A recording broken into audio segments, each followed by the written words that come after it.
Polity की second class में आप सभी का स्वागत है।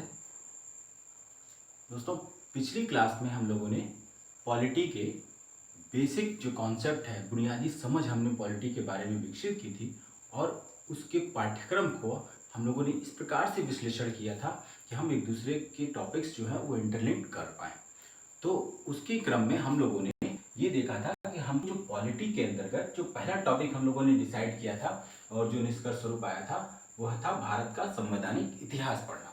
ये टॉपिक इसलिए इम्पोर्टेंट है पढ़ना क्योंकि हमारा जो संविधान है वह संविधान सभा के द्वारा निर्मित किया गया, जिसकी पहली कार्यवाही 9 दिसंबर 1946 को शुरू हुई और हमारा संविधान जो है 26 नवंबर 1949 को बनकर तैयार हुआ।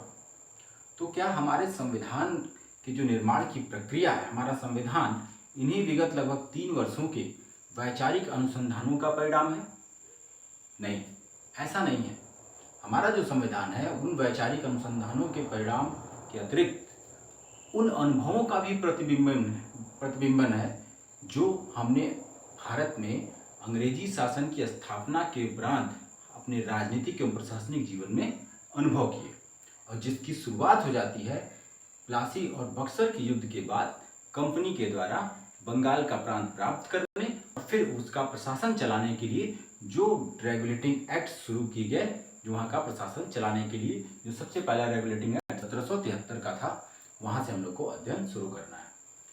लेकिन हम रेगुलेटिंग एक्ट से अपने संवैधानिक विकास के टॉपिक को शुरू करने से पहले कुछ बेसिक बातों को समझ लें, क्योंकि वो बेसिक टर्म कुछ उसमें ऐसी शब्दावलियाँ हैं जो आगे हम लोग जब टॉपिक्स पढ़ेंगे तो उसमें वो आते रहेंगे।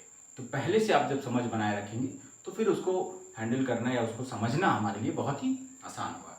तो आइए हम लोग जरा पहले एक टॉपिक पे नज़र डालते हैं, वो है कंपनी का प्रशासन।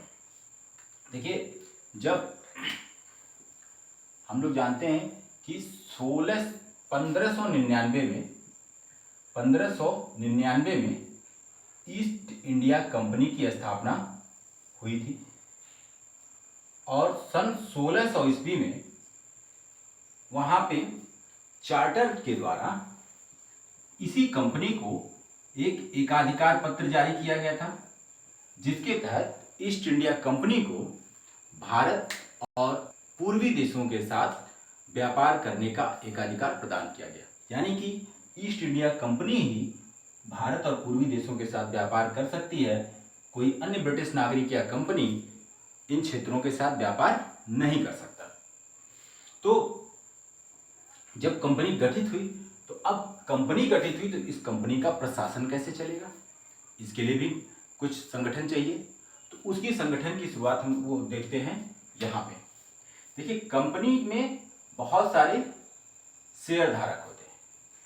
जैसे हम लोग देखते हैं आजकल स्टॉक मार्केट में आप कोई शेयर खरीदते हैं किसी कंपनी का, तो शेयर जितना आपने शेयर लिया, जिस अनुपात में लिया, जिस प्रतिशत में लिया है, आप एक तरह से उस कंपनी के जो मूल्य है, जो उसका बाजार मूल्य है, उसमें आपकी सहभागिता या आपका अंशदान सुनिश्चित हो गया। तो कंपनी की जैसे जैसे कंपनी ग्रो करेगी तो उसकी प्रॉफिट बढ़ेगी, उसी तरह से उसमें आपको प्रॉफिट का हिस्सा भी उसी अनुपात में प्राप्त होता रहता है।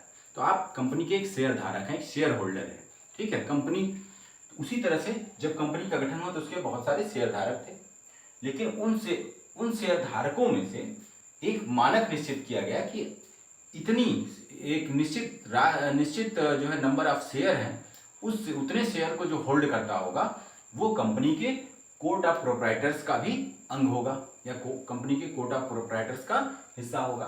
तो कभी ये संख्या 500 है, कभी 1000 रखी गई थी। इसको एक सामान्यतः आप मान सकते हैं कि 1000 शेयर, कि जिनके पास 1000 शेयर या उससे ज़्यादा है वो कंपनी के कोर्ट ऑफ प्रोप्राइटर्स का हिस्सा होगा। और ये कोर्ट ऑफ प्रोप्राइटर्स जो होते थे, ये एक बड़ी संख्या हो जाती थी। वो लोग फिर चुनाव करते थे कोर्ट ऑफ डायरेक्टर्स की। इसको हम शॉर्ट में COP लिख देंगे, इसको हम लिख देंगे COD। तो आप इसको याद रखेंगे, कोर्ट ऑफ डायरेक्टर्स। ये कोर्ट ऑफ डायरेक्टर्स जो होते थे, यही एक्चुअल में चीफ एग्जीक्यूटिव बॉडी होती थी जो इस कंपनी को ऑपरेट करती थी, कंपनी को चलाती थी, ठीक है। तो ये हो गई हम एक मुख्य जो है कार्यकारी निकाय थी, वो कोर्ट ऑफ डायरेक्टर्स थी जो कंपनी को चलाती थी। और ये कहाँ होती थी? ये होती थी लंदन में, ठीक है, लंदन में होती थी और पॉलिसी बनाती थी और ईस्ट इंडिया कंपनी उससे ऑपरेट की जाती थी। तो इसलिए जब हम आगे बढ़ेंगे, आगे के टॉपिक्स में जब हम और डेप्थ में चलेंगे तो हम देखेंगे, अच्छा यहाँ पे लंदन में इनकी ऑफिस हो गई, अब लंदन में बैठ के पॉलिसी बनाएंगे तो जब भारत में ये कंपनी काम करेगी तो भारत में भी इनके पदाधिकारी नियुक्त होंगे, ठीक है। तो भारत में जब पदाधिकारी नियुक्त होंगे, जैसे आप देखते हैं गवर्नर जनरल, गवर्नर, वायसराय, इस तरह के जो टर्म आप देखते हैं, भारत का गवर्नर जनरल, बंगाल का गवर्नर जनरल, ये आगे हम लोग क्लास में और देखते रहेंगे कि कब इसका क्या नाम रहा, उसका क्या मतलब हुआ। तो ये भारत में उसके पदाधिकारी हो गए मुख्य, और ये हो गई संस्था सबसे ऊपर लंदन में तो हो गई। तो हम जब कंपनी के प्रशासन की बात करेंगे तो कंपनी के प्रशासन में जो बदलाव हम देखेंगे वो दो स्तरों पे या दो केंद्रों पे देखेंगे। एक तो लंदन में, ब्रिटेन में, जो कि मुख्य रूप से देखेंगे आप कोर्ट ऑफ डायरेक्टर्स जो प्रारंभिक दौर पे थे, और भारत में देखेंगे, भारत में गवर्नर जनरल, गवर्नर्स और वायसराय, इनमें क्या जो है परिवर्तन होगा। तो जब भी हमारा अध्ययन होगा, हम कंपनी के प्रशासन की बात करेंगे तो हम उसके दोनों केंद्रों को कंसीडर करेंगे, उसमें विचार करेंगे। एक तो ब्रिटेन में कंपनी के प्रशासन में क्या, उसकी संस्था में क्या चेंजेज हुए, और फिर भारत में किस प्रकार से बदलाव हुए, भारत के प्रशासन, भारत में, ठीक है। तो ये हम एक जो है स्ट्रक्चर अपने दिमाग में रखे रहेंगे। तो ये हमारी बेसिक बात हो गई कंपनी के प्रशासन के संबंध में, इसको आप समझ बनाए रखेंगे। अब देखिए जो है रेगुलेटिंग एक्ट 1773 तक पहुंचने से पहले एक छोटा सा एक्ट हम थोड़ा सा चर्चा कर लें। चार्टर एक्ट 1726 का कभी कभी पूछ लेता है, हालांकि वो अगर हम देखें इसके महत्व के सामने जो है थोड़ा सा बहुत इंपॉर्टेंट नहीं हो जाता है, लेकिन कभी कभी पूछ लेता है। तो एक चेंजेस, यानी कि 1726 का जो चार्टर एक्ट है, इससे एक पॉइंट आपको याद रखना होगा इस चार्टर एक्ट से 1726 के, वो क्या है, जैसे देखिए क्या है कि जब कंपनी जब भारत में आई व्यापार करने के लिए तो इसके 3 केंद्र स्थापित हो गए थे। धीरे धीरे धीरे जो है कंपनी के 3 केंद्र स्थापित हो गए, एक हो गई बॉम्बे, और एक हो गया जो है, एक हो गई बंबई, एक हो गई बंगाल, और एक हो गई मद्रास, ठीक है। ये 3 केंद्र बन गए, एक तरह से आप कह सकते हैं बस्तियां बन गई, और फिर धीरे धीरे बहुत महत्वपूर्ण केंद्र बन गए, और इनको नाम दे दिया गया, इनको कहा गया प्रेसिडेंसी, यानी कि कहा गया बंगाल प्रेसिडेंसी, मद्रास प्रेसिडेंसी और बंबई प्रेसिडेंसी।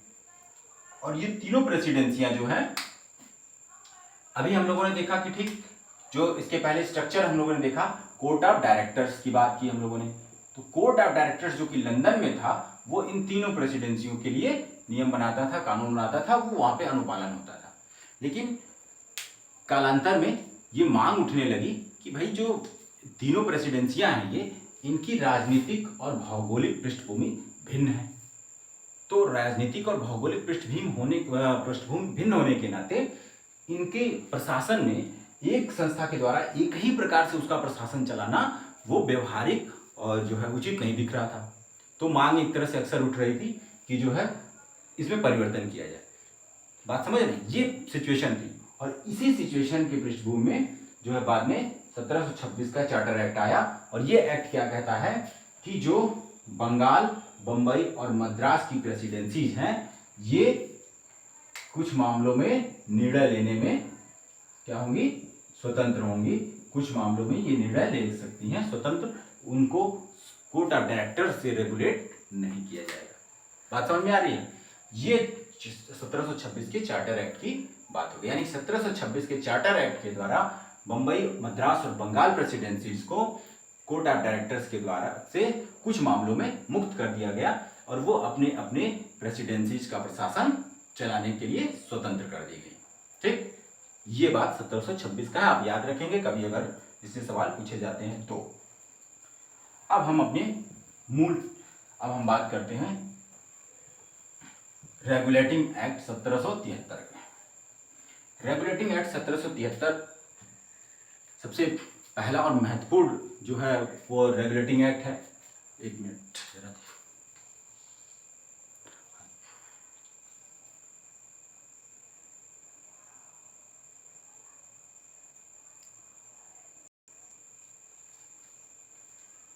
जी 1773 का रेगुलेटिंग एक्ट ये एक बहुत ही महत्वपूर्ण रेगुलेटिंग एक्ट है, क्योंकि ये पहला प्रयास था जब ब्रिटिश सरकार के द्वारा कंपनी के प्रशासन में हस्तक्षेप किया गया। ठीक है, तो इसके प्रावधान बहुत ही महत्वपूर्ण है, लेकिन प्रावधानों पर सीधे चर्चा करने से पहले हम उनकी पृष्ठभूमि या उन परिस्थितियों का के बारे में थोड़ा समझेंगे जिसके कारण ये अनिवार्यता महसूस की गई कि कंपनी के प्रशासन में सरकार हस्तक्षेप करे। देखिए, अगर आपने पृष्ठभूमि या उसके परिस्थितियों को सही सही मूल्यांकन कर लिया, सही से समझ विकसित कर ली, तो प्रावधानों को याद करना बहुत ही आसान होगा आपके लिए। ठीक है, वैसे क्या होगा, वैसे सिर्फ प्रावधान अगर आपने समझ लिया याद, तो आपको सिर्फ उसके रटने की बात हो गई। लेकिन अगर परिस्थितियों को समझ रहे हैं और फिर आप आगे बढ़ रहे हैं और तो प्रावधानों को समझना बहुत ही आसान हो जाएगा। तो हम लोग सबसे पहले पृष्ठभूमि की बात करते हैं या उन परिस्थितियों की चर्चा करते हैं जिन परिस्थितियों में रेगुलेटिंग एक्ट पारित किया गया। देखिए, अब यहां से हम शुरुआत करेंगे। 1757 का वर्ष आपको याद होगा।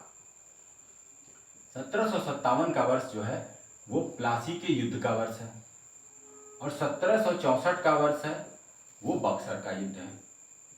ठीक, इन दोनों युद्धों के बाद हम जानते हैं कि 1764 के बक्सर युद्ध के पश्चात जो बंगाल था वो एक तरह से ब्रिटिश जो कंपनी थी, कंपनी के एक तरह से कदमों में आ गया। यानी कि बंगाल की बुरी तरह से पराजय हुई और बंगाल, बिहार और उड़ीसा का क्षेत्र जो है वो ब्रिटेन जो है कंपनी जो थी ईस्ट इंडिया कंपनी उसके अधीन आ गई। अब इसमें जब ये दोनों युद्धों के पश्चात, तो देखिए इसमें दो पार्टी थी। एक पार्टी था बंगाल का नवाब और एक था मुगल बादशाह। दो पार्टी थी, एक बंगाल का नवाब, एक मुगल बादशाह। बंगाल का नवाब चूंकि बंगाल का नवाब होने के नाते बक्सर युद्ध में पराजित हुआ था, इसलिए जो है एक वो पार्टी था। और मुगल बादशाह चूंकि बंगाल जो था वो मुगल प्रांत का एक सूबा था, यद्यपि वो स्वायत्त हो चुका था लेकिन वो सूबा था, इसलिए मुगल बादशाह भी एक उसका पार्टी था। और अंग्रेजों की ओर से युद्ध के पश्चात क्लाइव को अपॉइंट किया गया कि भाई तुम जाओ और इन दोनों पार्टियों के साथ इस युद्ध के उपरांत संधि करो, समझौते करो। तो क्लाइव आया और इन दोनों पार्टियों के साथ उसने समझौता किया 1765 में। अगस्त 1765 में उसने दो समझौते किए।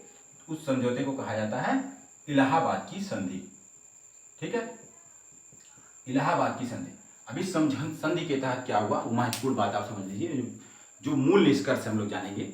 इलाहाबाद के संधि के तहत क्लाइव ने जो डील किया वो ये कहा, मुगल बादशाह ने संधि के तहत बंगाल, बिहार और उड़ीसा के प्रांत जो थे उनका दीवानी अधिकार कंपनी को दे दिया। ठीक है, यानी कि बंगाल, बिहार और उड़ीसा का दीवानी प्रशासन अब कंपनी संभालेगी, यानी जो राजस्व एकत्रित करने का अधिकार था वो कंपनी के पास चला गया। और इसके बदले कंपनी जो है वो मुगल बादशाह को 26 लाख रुपए इसको वार्षिक पेंशन के रूप में देगी। ठीक, और यानी कि दीवानी प्रशासन तो कंपनी को मिल गया, तो निजामत का काम यानी कि प्रशासनिक काम जो सामान्य प्रशासन था वो किसके पास रहा, वो निजामत का अधिकार जो है अभी इसको दिया गया, वो बंगाल के नवाब के ही जिम्मे छोड़ दिया गया। लेकिन बंगाल के नवाब के पास तो पैसा है नहीं, क्योंकि पैसा तो राजस्व वसूलेगी कंपनी। तो निजामत के काम के लिए इसको 53 लाख रुपए कहा गया तुमको मिलेगा। बाद में घटा के 32 लाख कर दिया गया। तो इस प्रकार से आप देखेंगे बंगाल में क्लाइव ने जो एक नए प्रकार की प्रशासनिक व्यवस्था स्थापित की जिसको कहा गया द्वैध शासन। यानी क्लाइव ने बंगाल में एक विशिष्ट प्रकार की व्यवस्था शासन स्थापित की, उसको कहा गया द्वैध शासन। यानी कि बंगाल में दो शासक पद काम करने लगे। एक बंगाल का नवाब था जो प्रशासनिक काम देखना था जिसको, लेकिन उसके जिम्मे उसके पास पैसा एकत्र करने का जो है राजस्व का संबंधी अधिकार छीन लिए गए। और दूसरी सरकार थी कंपनी जिसको दीवानी प्रशासन, राजस्व वसूलने का अधिकार दिया गया। तो इस प्रकार से दोनों सरकारें एक साथ काम कर रही थी, लेकिन एक्चुअल में ये कंपनी के पास सारी शक्तियां थी, नवाब एक मुखौटा मात्र बन के रह गया था। तो इस द्वैध शासन के पीरियड में जो है स्थापित हुआ, और ये द्वैध शासन चलता रहा 1765 में से लेकर 1772 तक चलता रहा। ठीक है, और इस पीरियड में द्वैत शासन की सबसे बड़ी बुराई ये थी कि इस द्वैत शासन के पीरियड में बंगाल को जी भर के अंग्रेजों के द्वारा लूटा गया, और इसीलिए कुछ अंग्रेज इतिहासकार ही इसको कहते हैं लूट काल। द्वैत शासन को क्या कहते हैं, ये जो पीरियड था उसको लूट काल कहते हैं।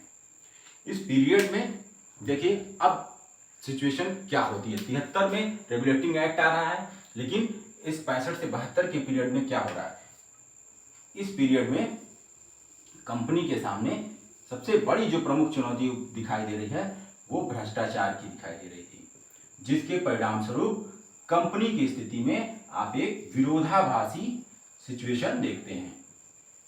क्या ये विरोधाभासी सिचुएशन थी, देखिए जरा।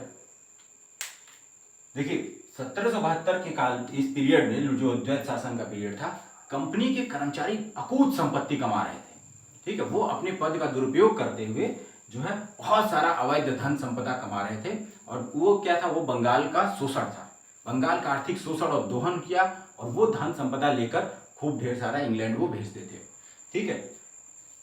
और यानी कि कंपनी में जो था वो कर्मचारियों के स्तर पर व्यापक भ्रष्टाचार व्याप्त था, और जिसके परिणाम से भ्रष्टाचार का स्तर ये देखिए कि जो एक वातावरण था ब्रिटेन में, वो कंपनी के प्रति ब्रिटेन में जो वातावरण था वो बहुत ही निगेटिव हो चुका था।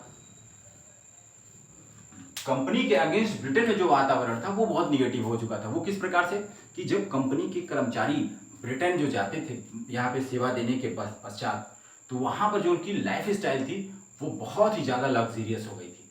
बहुत ही बड़े बड़े बंगले बनवाया उन लोगों ने, खूब ढेर सारा पैसा यहाँ से लेकर बड़े बड़े गाड़ियों में घूमते थे, और बहुत ही विलासितापूर्ण जीवन वो व्यतीत करने लगे।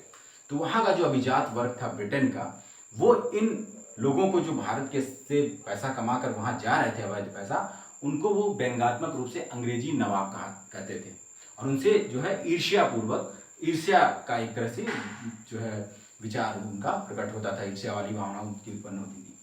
तो ये बात स्थिति थी। अब विरोधाभासी स्थिति क्या थी कंपनी का, ये बड़ा ही इंपॉर्टेंट पॉइंट है, और इसी ने उस परिस्थिति को जन्म दिया जिस परिस्थिति में रेगुलेटिंग एक्ट पारित किया गया। अब देखिए क्या स्थिति बनी। देखिए कंपनी जब बंगाल का शासन उसको मिला, तो अनुमान लगाया कंपनी ने कि 40 लाख पाउंड लगभग इनकम उनकी पर ईयर हो जाएगी। अंग्रेजी शासन ने सोचा, अंग्रेजी सरकार ने सोचा, वहां से भी आवाजें उठने लगी कि इतना लाभदायी क्षेत्र है तो क्यों ना इस पे हम सीधे प्रत्यक्ष रूप से अपने हम शासन स्थापित कर लें। लेकिन कुछ व्यवहारिक कारणों की वजह से विचार त्याग दिया गया, और 4 लाख पाउंड ये निर्धारित हुआ कि 4 लाख पाउंड कंपनी जो है ब्रिटिश सरकार को हर साल देती रहेगी, और वो बंगाल का शासन जो है, ये जो इसको मिला हुआ है, वो उसका अपने हिसाब से प्रशासन चलाए। ठीक, ये बात हो गई। ये हम लोग इस पॉइंट्स को हम लोग समझ रहे हैं अब आगे। तो ये बात हो गई कि अब अपने हिसाब से प्रशासन को चलाएगी कंपनी। तो 4 लाख पे बात 4 लाख पाउंड पे फाइनल हो गई। लेकिन देखिए आगे सिचुएशन क्या हुआ कि 1770 में बंगाल में भयंकर अकाल पड़ा, और इस अकाल के पीरियड में वहाँ की जनता त्राहिमाम करने लगी। कुछ इतिहासकारों ने, पश्चिम के इतिहासकारों ने भी लिखा, जैसे लेविड एक इतिहासकार है, उन्होंने लिखा कि बंगाल की जनता को इससे पूर्व इतना जो है अत्याचार या शोषण कभी महसूस नहीं हुआ होगा जो इस पीरियड में हुआ। अकूत धन संपदा यहाँ से तब भी जाने लगी। 1772 में अच्छा फिर क्या हुआ कि कंपनी क्या कह रही है, देखिए अकाल पड़ा, कंपनी की स्थिति थोड़ी डाउन होने लगी। उसके बाद लेकिन कंपनी के कर्मचारी की धन संपदा बढ़ रही है, लेकिन कंपनी की स्थिति खराब होती जा रही है। 1772 में जो हैदर अली का जो स्थिति देखें आप, तो इस पीरियड में 1770-72 के आसपास हैदर अली जो है वो काफ़ी आगे बढ़ रहा था, और उसने प्रारंभिक दौर में अंग्रेजों को पटखनी भी दे दी थी। ये समाचार वहाँ पहुँचा, अकाल का समाचार पहुँचा। तो इन कारणों से क्या हुआ कि जो कंपनी का शेयर है उसके मूल्य गिरने लगे। कंपनी के शेयर के मूल्य क्या हो गए, वो गिरने लगे, और कंपनी के शेयर के मूल्य गिर रहे थे। अब कंपनी की स्थिति खराब हो रही थी। लेकिन अभी भी इस स्थिति में भी कंपनी क्या कर रही है, कह रही है कि अपने जो शेयर धारक है उनका जो लाभांश है वो 6.5 से बढ़ाकर वो 12.5 रख रही है, 12 कह रही है। अच्छा वो भी कब, इस समय कंपनी के ऊपर 60 लाख पाउंड का कर्ज था। अब देखिए 60 लाख पाउंड का कर्ज उल्टे फिर लेकिन लाभांश बढ़ा के 6.5 दूना कर दिया जा रहा है। और इस परिस्थिति में भी अब कंपनी क्या कह रही है कि अच्छा, ऊपर बंगाल ब्रिटेन में इनके लिए माहौल जो है बिल्कुल खराब चल ही रहा था, ईर्ष्या की के कारण से जो है अंग्रेजी नवाब इनको कहा जाता था जो कर्मचारी थे। और फिर अब क्या हुआ, इस विरोधाभासी स्थिति में क्या हो रहा है कि अब कंपनी कह रही है कि भाई मुझे जो 4 लाख पाउंड का जो एग्रीमेंट हुआ था कंपनी और अंग्रेजी शासन के बीच, वो उसमें छूट मांग रही है कि मुझे छूट दे दीजिए, अब उतना हम नहीं पे कर पाएंगे।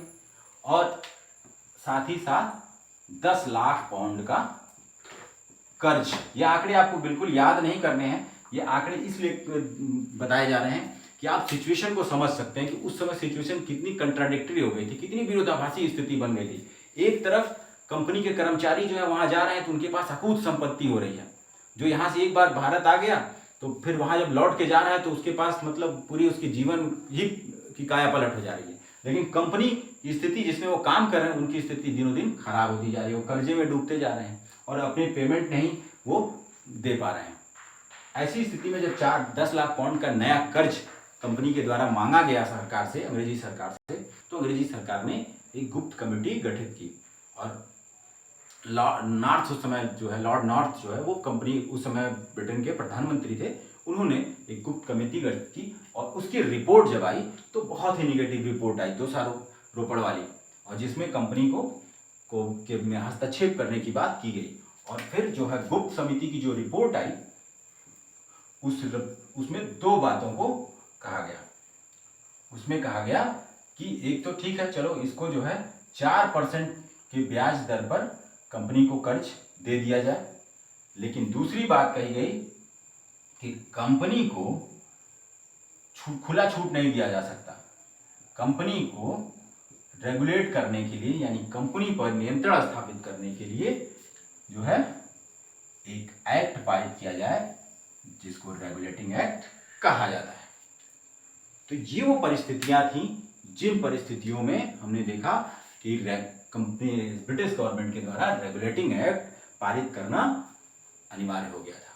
यानी कंपनी की मूल बात अगर हम समझे 2 लाइन में तो उस समय की जो सिचुएशन थी वो क्या थी, एक तो कंपनी के में व्याप्त भ्रष्टाचार और जो एक विरोधाभासी स्थिति थी कि कंपनी की स्थिति डाउन हो रही थी लेकिन उसके कर्मचारियों की स्थिति बहुत समुन्नत होती जा रही थी और कंपनी जो है ऋण में दबती जा रही थी। और इस कारण से ब्रिटिश गवर्नमेंट ने जो है रेगुलेटिंग एक्ट पारित कर कंपनी पर नियंत्रण स्थापित करना प्रारंभ किया। अब हम इसके प्रावधानों की ओर चलेंगे। ये आंकड़े आपको बिल्कुल याद नहीं करने हैं, मेन है प्रावधान, उसको याद करना। अब आप सिचुएशन समझ गए हैं तो अब आप प्रावधान को समझ पाएंगे।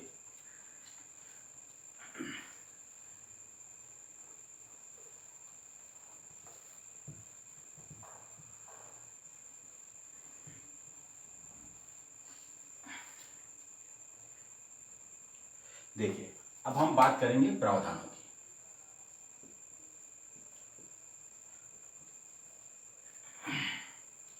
जब प्रावधानों की बात करेंगे तो हम सबसे पहले इसमें प्रशासन की बात करेंगे। कंपनी के प्रशासन में क्या बदलाव हुआ। देखिए कंपनी के प्रशासन में क्या बदलाव हुआ। 1 मिनट हम लोग पहले इसको लिख लेते हैं ताकि आपका समय जो है वो बचेगा, फिर हम लोग इस पर डिस्कस करते हैं। चलिए तो हम लोग अब प्रावधानों की बात करते हैं। तो प्रावधानों में हम बात करेंगे सबसे पहले। देखिए प्रशासन में क्या परिवर्तन हुआ। तो जैसा हम लोगों ने जब प्रशासन की बात अभी हम लोगों ने की थी तो हमने देखा था कि जब भी हम बात करेंगे तो प्रशासन के 2 केंद्र, एक तो ब्रिटेन में यानी लंदन में और एक भारत में प्रशासन किया। तो सबसे पहले हम ब्रिटेन वाले प्रावधान पे चलें कि ब्रिटेन में प्रशासन में क्या परिवर्तन हुआ। तो देखिए ब्रिटेन में जो शासन में परिवर्तन हुआ वो है कोर्ट ऑफ डायरेक्टर्स। जो कोर्ट ऑफ डायरेक्टर्स थे उनका जो कार्यकाल था वो 1 वर्ष से बढ़ा के 4 वर्ष कर दिया गया। उनकी सदस्यों की संख्या कर दी गई 24। ठीक है। और इसमें जो है इनमें जो है ये जो डायरेक्टर्स थे इनको क्या करना होता था कि देखिए ये क्या है लंदन और ये भारत।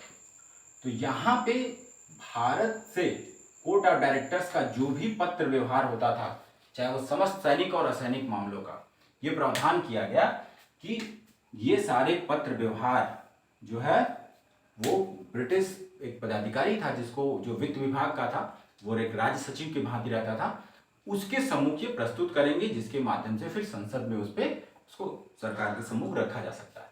यानी कि ब्रिटिश गवर्नमेंट ने बोर्ड ऑफ कंट्रोल पे इस व्यवस्था के तहत एक तरह से निगरानी व्यवस्था स्थापित कर दी थी। ठीक है, और ये जो कोर्ट ऑफ डायरेक्टर्स थे, इनका कार्यकाल 5 वर्ष का निर्धारित किया गया और इनको हटाने के लिए जो है ब्रिटिश जो है सरकार के द्वारा ही हटाया जा सकता था, जो है इस तरीके से। तो ये बात हो गई ब्रिटेन में। हालांकि ये सब कार्यकाल वगैरह याद करने की बात नहीं है, लेकिन हाँ आप ये चीज देख सकते हैं, ऑब्जर्व करते हैं कैसे धीरे धीरे नियंत्रण स्थापित किया जा रहा है चेंजेस को। भारत में किए गए परिवर्तन काफी महत्वपूर्ण है। ठीक है, भारत में जो क्या परिवर्तन किया गया, सबसे पहला परिवर्तन हुआ कि जो बंगाल है, आप थोड़ा सा ऐसे समझते रहेंगे, ये बंगाल, मद्रास, बंबई, बंगाल के जो गवर्नर था इसको कहा गया बंगाल का गवर्नर जनरल। यानी कि जो सबसे पहला चेंज हुआ वो ये हुआ कि जो बंगाल का गवर्नर होगा वो बंगाल का गवर्नर जनरल कहलाएगा। वारेन हेस्टिंग्स के समय ये एक्ट पारित हुआ था और वारेन हेस्टिंग्स पहला वो व्यक्ति है जिसको बंगाल का गवर्नर जनरल कहा जाएगा। तो इस प्रकार से गवर्नर जनरल, अब गवर्नर जनरल के स्तर पे बात क्या हो गई कि ये पहले बंगाल का गवर्नर था, अब इसको कहा गया बंगाल का गवर्नर जनरल। और इसका कहने का अर्थ हो गया कि कुछ मामलों में ये बंगाल वाला बंबई पर और मद्रास दोनों पर नियंत्रण स्थापित करेगा। ठीक है, यानी कि ये बंगाल का जो गवर्नर जनरल है वो बंगाल के समस्त सैनिक और असैनिक मामले तो देखेगा, उसमें वो सर्वसर्वा है, लेकिन कुछ मामलों में बंगाल का गवर्नर जनरल बंबई और मद्रास के भी प्रेसिडेंसियों पे अपना अधिकार रखेगा। यानी कि ये दोनों प्रेसिडेंसियां जब कुछ मामलों में निर्णय लेंगी तो वो बंगाल के गवर्नर जनरल को जरूर सूचित करेंगी और उसकी अनुमति से ही वो काम करेंगी। देखिए क्या है कि चैलेंजेस जो थे वो इस तरीके से उसी को डील करने के लिए चीजें की गई थी। बंगाल में अभी हम लोगों ने देखा कि जो 1726 के एक्ट की बात करें उसमें हमने देखा कि 1726 के एक्ट के तहत जो है बंगाल के गवर्नर जो है तीनों प्रेसिडेंसियों के गवर्नर को अधिकार दिया गया कि वो अपने यहाँ का प्रशासन चला सकते हैं स्वयं। ठीक है, तो उस समय दिया गया, लेकिन इस समय तक आते आते क्या हुआ, जब कंपनी अपने अधिकार का, अपने क्षेत्र का विस्तार कर रही थी, तो उस क्रम में क्या हो रहा है कि वो कई क्षेत्रीय शक्तियों से संघर्ष की स्थिति में आ गई। और ऐसी परिस्थिति में अगर तीनों जो क्षेत्र हैं वो सैनिक और वैदेशिक जो है राजनीतिक मामले स्वतंत्र होकर निर्णय ले रहे हैं, तो एक जो है सामंजस्यहीनता की स्थिति उत्पन्न हो जा रही है। जैसे उदाहरण समझिए कि जैसे बंबई प्रेसिडेंसी वाला है अगर, और ये मद्रास प्रेसिडेंसी वाला है, अब हो सकता है कि बंगाल प्रेसिडेंसी जो है ये मद्रास प्रेसिडेंसी से हैदर अली की सीमाएं मिलती हों और उनके बीच जो है संघर्ष की स्थिति बन रही है, लेकिन वो हैदर अली बंगाल की प्रेसिडेंसी के साथ जो संधि समझौते कर रहा है, बंबई के साथ, इसी तरह से बंगाल के साथ समझौते कर रहा है। तो एक ही कंपनी के साथ एक ही शक्ति के जो राजनीतिक संबंध हैं वो एक विपरीत स्थिति के हो जा रहे हैं, जिससे कंपनी को नुकसान हो सकता है। तो ऐसी स्थिति से निपटने के लिए ये सामंजस्य जो हीनता की स्थिति थी, कोऑर्डिनेशन की जो कमी हो रही थी, इस एक्ट के द्वारा इस समस्या का समाधान खोजा गया। वो क्या किया गया कि गवर्नर जनरल जो बंगाल का है वो इस मामले में इन दोनों पर सुपरवाइज करेगा, उनको जो है उसकी अनुमति से ही बाकी मामले निर्णित किए जाएंगे। ठीक है, ये बात हो गई। इसके अलावा ये भी कहा गया कि जो गवर्नर जनरल होगा उसको काम करने के लिए एक 4 सदस्यीय परिषद होगी जो उसमें मदद करेगी उसके काम में। 4 सदस्य, यानी गवर्नर जनरल जब निर्णय लेगा तो उसकी 4 सदस्यीय परिषद होगी, उसके साथ वो मिलकर निर्णय लेगा। और ये निर्णय जो होंगे इसमें वो बहुमत के आधार पे होने चाहिए। बहुमत के आधार पे होने का मतलब क्या, देखिए कि 4 सदस्य होंगे, यानी कि जो है अगर 4 में से 3 उसके पक्ष में हो गए, पहले ही 3 उसके उस प्रावधान के पक्ष में आ गए, तो वोटिंग कंप्लीट मान ली जाएगी, वो निर्णय पारित हो जाएगा। लेकिन अगर बराबर की स्थिति हो गई तब गवर्नर जनरल उसमें वोट देगा, तो फिर 3 जिधर हो जाएंगे फिर वो मतलब बहुमत की स्थिति में ही होगा। भले ही गवर्नर जनरल उस पक्ष में हो, 2 ही लोग हैं और 3 विपक्ष में हो गए, तो गवर्नर जनरल की स्थिति, उसका निर्णय कोई मूल्य नहीं रखेगा, वो प्रावधान नहीं पारित हो सकेगा। और जो 4 सदस्य थे प्रारंभिक इस एक्ट में, वो 4 सदस्य का नाम भी मेंशन था। एक था फ्रांसिस, क्लेवरिंग, बारवेल और मॉनसन। ये नाम आप याद बहुत रटने की तो जरूरत तो नहीं है, लेकिन आप फिर भी परिचित रहें। कभी कभी यूपीएससी या पीसीएस में जो स्टेटमेंट वाले क्वेश्चन आ जाते हैं, कभी कभी कथन दे देते हैं, तो उसमें कुछ नाम दे सकते हैं, तो उससे प्रश्न जो है बन सकते हैं। अब ये इस पे हम लोग अभी बात करेंगे, जब चैलेंजेस की बात करेंगे, आलोचना की बात करेंगे, तो हम इसको समझेंगे कि ये एक चैलेंज भी क्रिएट हो गया। ये एक समस्या का समाधान खोजने की बात की गई, लेकिन ये चैलेंज भी क्रिएट कर दिया इस सिचुएशन में। अभी हम लोग आगे देखेंगे ये बहुमत वाले कॉन्सेप्ट में। ठीक, इसके अलावा एक सर्वोच्च न्यायालय की स्थापना की गई। ठीक है, सुप्रीम कोर्ट की स्थापना की गई कलकत्ता में, और उसमें एक मुख्य न्यायाधीश थे एलिजा एम्पे, और उनकी सहायता के लिए 3 अन्य न्यायाधीश थे। तो इम्पे जो थे वो इस सुप्रीम कोर्ट के चीफ जस्टिस थे, और चैम्बर्स, लिमेस्टर और हाइड, ये 3 व्यक्ति जो थे वो इसके अन्य न्यायाधीश थे। ठीक है, सर्वोच्च न्यायालय की स्थापना की गई। सर्वोच्च न्यायालय को अधिकार दिया गया कि जो कलकत्ता की टेरिटरी में रहने वाले समस्त नागरिक इसके अगेंस्ट इसमें चैलेंज कर सकते हैं, मामले को ले जा सकते हैं। इसके अलावा जो है कंपनी और के अधीन काम करने वाले समस्त कर्मचारी और उनके मामले इसके न्यायिक क्षेत्राधिकार के अंतर्गत आ सकते हैं। तो ये सब चीज़ें सर्वोच्च न्यायालय में चैलेंज की जा सकती थी और उसमें अपने मामले ले जाए जा सकते थे। और एक और प्रावधान किया गया, वो जो भ्रष्टाचार के मुद्दे को लेकर कि जो कंपनी के कर्मचारी थे उनकी निजी संपत्ति बहुत बढ़ रही थी, तो वो क्या करते थे, भ्रष्टाचार से कमाई हुई संपत्ति को उपहार और गिफ्ट आदि का नाम देकर उसको वैलिड करने का प्रयास करते थे। तो इस बार क्या किया गया, एक प्रावधान बनाया गया कि जो उपहार है वो बंद कर दिया गया, प्रतिबंध लगा दिया गया कि कोई भी कंपनी का कर्मचारी किसी भी प्रकार का कोई भी उपहार या गिफ्ट नहीं ले सकता। तो इस प्रकार से ये प्रावधान किए गए रेगुलेटिंग एक्ट के द्वारा। भारत में किए गए जो चेंजेस हैं वो बहुत इंपॉर्टेंट हैं। ठीक है, अब हम इसमें जरा चैलेंजेस, ये जो आलोचना है इसकी हम लोग समझ लें। इसमें कुछ कमियां थी इस एक्ट में। देखिए, जो प्रशासन जब शुरू किया गया अतिक्रमण करना, तो अचानक से एक ही बार में सारी चीज़ें जो है रेगुलेट नहीं की जा सकी, और प्रारंभिक दौर में जो है सरकार के पास भारत के संबंध में वो अनुभव और ज्ञान की भी कमी थी कि वो एक बहुत ही सफलतापूर्वक बेहतरीन जो है कोई एक्ट या रेगुलेशन करके स्थितियों को नियंत्रित कर पाए। तो ये पहला एक जो एक्ट कह सकते हैं कि जो है अज्ञानता में, अज्ञान में या अज्ञान सागर में जिसके बारे में कोई अनुभव ना हो, उसमें नाव चलाना या जहाज चलाने के जैसा एक प्रयास था। ठीक है, लेकिन चूंकि पहला प्रयास था, लेकिन उसके बावजूद जो है इसमें चूंकि कमियां तो दिखेंगी, तो वो कमी क्या थी। देखिए, सबसे पहले इस एक्ट में जो कमी थी वो 2 स्तर पे दिखाई थी जो उभर के आई। पहला क्या था, जो गवर्नर जनरल था और उसकी परिषद थी, इन्हीं को लेकर चैलेंज और विवाद उत्पन्न हो गए। और दूसरा जो चैलेंज इसमें आया हम देखते हैं, वो गवर्नर जनरल एंड उसकी जो परिषद थी उसके और जो सर्वोच्च न्यायालय स्थापित किए गए उसमें, इन दोनों मुद्दों को लेकर इसकी आलोचना की जाती है। वो कैसे, देखिए अभी हम लोग देखा कि ये कहा गया कि जो भारत में प्रशासन होगा वो गवर्नर जनरल बहुमत के निर्णय के द्वारा एक परिषद की सहायता से चलाएगा, ये कहा गया। और परिषद की संख्या थी 4, यानी कि गवर्नर जनरल अगर किसी बिल को पास कराना चाहता है तो परिषद में बहुमत होना अनिवार्य है। अब देखिए, यहाँ पे नाम हमने जो दिया था ये आपको, फ्रांसिस, क्लेवरिंग, बारवेल, मॉनसन।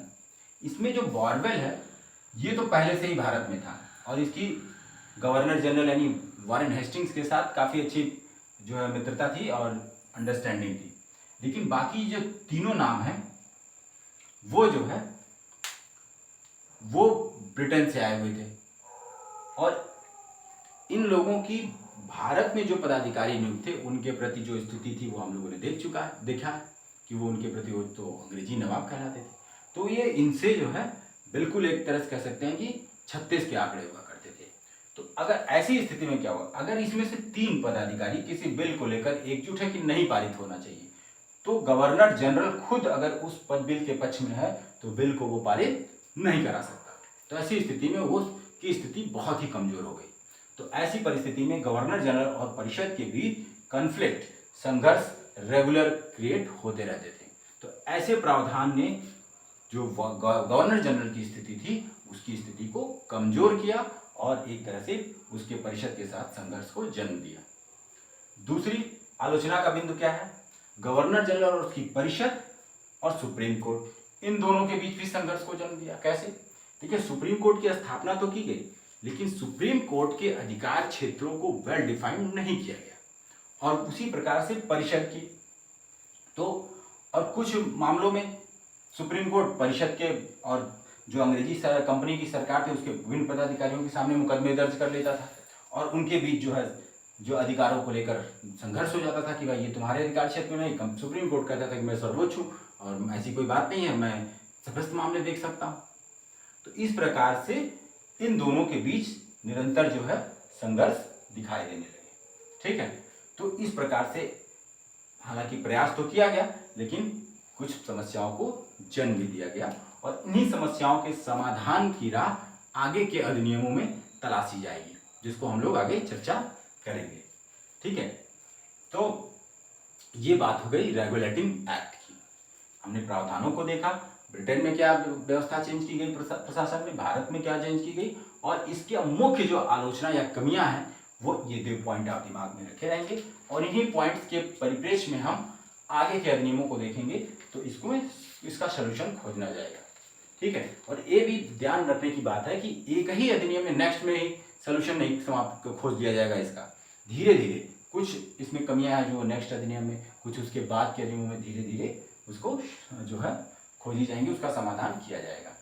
तो ये हमने बात कर ली रेगुलेटिंग एक्ट की। अब इसके बाद एक एक्ट की और हम बात करेंगे, वो है वो एक्ट जो है बेसिकली सर्वोच्च, ये रेगुलेटिंग एक्ट की जो कमियां थी, जो प्रावधान थे, उनके उस कमियों को, उन प्रावधानों को कह सकते हैं कि दुरुस्त करने के लिए, उसमें संशोधन करने के लिए एक्ट आया। इस एक्ट को कहते हैं 1781 का सेटलमेंट एक्ट या संशोधनात्मक एक्ट कहते हैं। संशोधनात्मक अधिनियम 1781 का संशोधनात्मक अधिनियम यानी 1721 का सेटलमेंट एक्ट। अब इसमें देखिए क्या है कि 2 चेंजेस हैं। इस अधिनियम के द्वारा 1773 के रेगुलेटिंग एक्ट में कुछ सुधार किए गए। इस एक्ट के द्वारा क्या किया गया, 1773 का जो रेगुलेटिंग एक्ट था इसमें संशोधन किया गया, इसी में संशोधन सुधार किया गया। यानी कि इसका मुख्य बिंदु क्या है, 1773 का सुधार। क्या सुधार किया गया, वो जो एक पॉइंट हम लोगों ने देखा था कि गवर्नर जनरल वर्सेस जो सुप्रीम कोर्ट वाला जो कमी का बिंदु था उसको दुरुस्त किया गया। कैसे दुरुस्त किया गया, इसमें सर्वोच्च न्यायालय को कहा गया कि जो जो कंपनी के पदाधिकारी हैं, कंपनी के पदाधिकारी ये सुप्रीम कोर्ट के क्षेत्राधिकार से बाहर कर दिए गए। वो किसके लिए, अपने निजी कार्यों के लिए नहीं, अपने ऑफिशियल ड्यूटीज के लिए, अपने जो है कह सकते हैं कि जो कंपनी के काम है उन कामों के लिए सुप्रीम कोर्ट के अधिकार क्षेत्र से बाहर कर दिए। यानी कि अगर वो अपने ऑफिशियल अपनी जो है पद के कार्य को निर्वहन करते हैं उस संबंध में उनके खिलाफ कोई भी चैलेंज सुप्रीम कोर्ट में नहीं की जा सकती। हाँ, उनके व्यक्तिगत कार्यों के लिए कर सकते हैं, लेकिन ऑफिशियल ड्यूटीज के निर्वहन के लिए सुप्रीम कोर्ट में कोई चैलेंजेस नहीं की सकती। जैसे राष्ट्रपति के लिए हम लोग बात करते हैं, देखते हैं, या किसी जिले के अधिकारी के लिए है, वो अगर ऑफिशियल ड्यूटी कर रहा है उस क्रम में वो कोई भी एक्शन लेता है तो उसको चैलेंज नहीं कर सकते। हाँ, अगर व्यक्तिगत स्तर पर वो काम करता है तो उसके लिए आप कोई भी चैलेंज किया जा सकता है किसी भी कोर्ट में। तो ये एक मसले को सुलझाया गया कि कंपनी जो है, वो कर्मचारी जो है वो इसके अपने जो है ऑफिशियल ड्यूटी के लिए वो सुप्रीम कोर्ट के क्षेत्राधिकार से बाहर है। और दूसरा जो पॉइंट किया गया, ये कहा गया कि जो विधि गवर्नर जनरल के परिषद के द्वारा पारित होती थी उसे सर्वोच्च न्यायालय में पंजीकृत कराना पड़ता था। लेकिन अब क्या किया गया, कहा गया कि अब उसका पंजीकरण कराना अनिवार्य नहीं है, जबकि पहले अनिवार्य होता था। गवर्नर जनरल की जो विधि होती थी इसके परिषद के द्वारा, वो पहले सुप्रीम कोर्ट में पंजीकृत करवाना पड़ता था। और सुप्रीम कोर्ट उसके ब्याह में क्या करता था, कभी कभी वो रद्द कर देता था, विधि नियमों को नहीं पालन करता था, परिषद के अधिनियम या उसके कानून को वो सुप्रीम कोर्ट अपने हिसाब से चलता था, उसको नहीं अनुपालन करता था और उसको रिजेक्ट कर देता था। लेकिन इस अधिनियम के द्वारा गवर्नर जनरल के परिषद की जो पारित विधि होती थी उसको सुप्रीम कोर्ट में पारित करना अनिवार्य हो, ऐसा प्रावधान समाप्त कर दिया था। यानी कुल मिला के हम ये कह सकते हैं कि इस एक्ट के द्वारा जो सुप्रीम कोर्ट है इसके अधिकारों में को क्या किया गया, कटौती की गई और जो ये संघर्ष वाली स्थिति थी इसको थोड़ा सा संतुलन करने का प्रयास किया गया। ये मूल बात इस अधिनियम की थी जो 1773 के एक्ट को जो है जो कमी थी उसको सेटल डाउन किया गया। अब हम लोग आज की क्लास यहीं रखते हैं। अब नेक्स्ट क्लास में हम इसके बाद जो बहुत ही महत्वपूर्ण एक अधिनियम है 1784 में पिट्स इंडिया एक्ट, उस पर हम लोग चर्चा करेंगे और उसके आगे बढ़ेंगे। तब तक के लिए धन्यवाद।